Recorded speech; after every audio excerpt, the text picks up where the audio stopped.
Sometimes the people you expect to protect your child are the same ones who hurt them the most, with a smile on their face. My sister Diana and I grew up inseparable. We shared clothes, secrets, and dreams.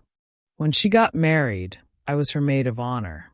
When I adopted my daughter Emma, she was the first person I called. She cried that day, tears of joy, or so I thought. But as years passed, those tears turned into quiet judgment. She'd say, "You don't understand, Marianne, it's different when it's your own child." And every time, I'd laugh it off, pretending it didn't cut through me like glass. Emma adored her Aunt Diana.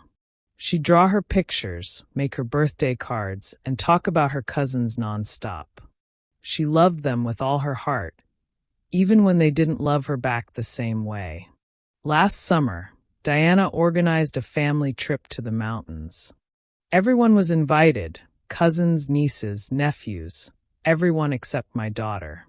When Emma found out, she asked with trembling lips, "Mom, did Aunt Diana forget about me?" I told her, "No, sweetheart. Maybe it's just a small trip." But I knew. I knew the truth because I had seen the group chat. I had seen my sister write, "It's better if Emma doesn't come. She's not really family, and I don't want any drama." My chest burned, but I said nothing. I just held my little girl that night as she cried herself to sleep, whispering, "I'll be better next time, Mommy. Maybe then she'll like me." That broke me. How do you explain to a child that rejection isn't her fault? That it's the adults who have broken hearts, not her? I could have confronted my sister. I could have shouted, exposed her cruelty, made her feel small. But instead, I stayed quiet, because I believe fate always knows when to arrive. Months later, Diana's life took a turn. Her husband lost his job.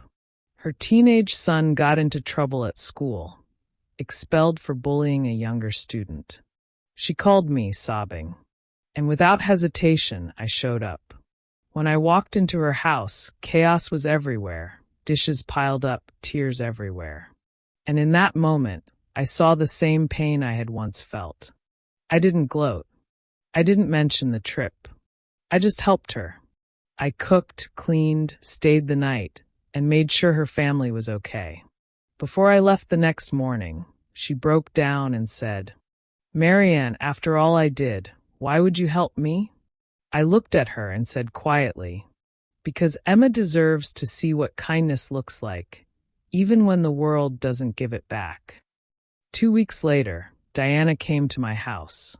She brought a bouquet and a letter, one written by her but signed by her kids too. They apologized to Emma. They asked if she would come on their next trip, not as a guest, but as family.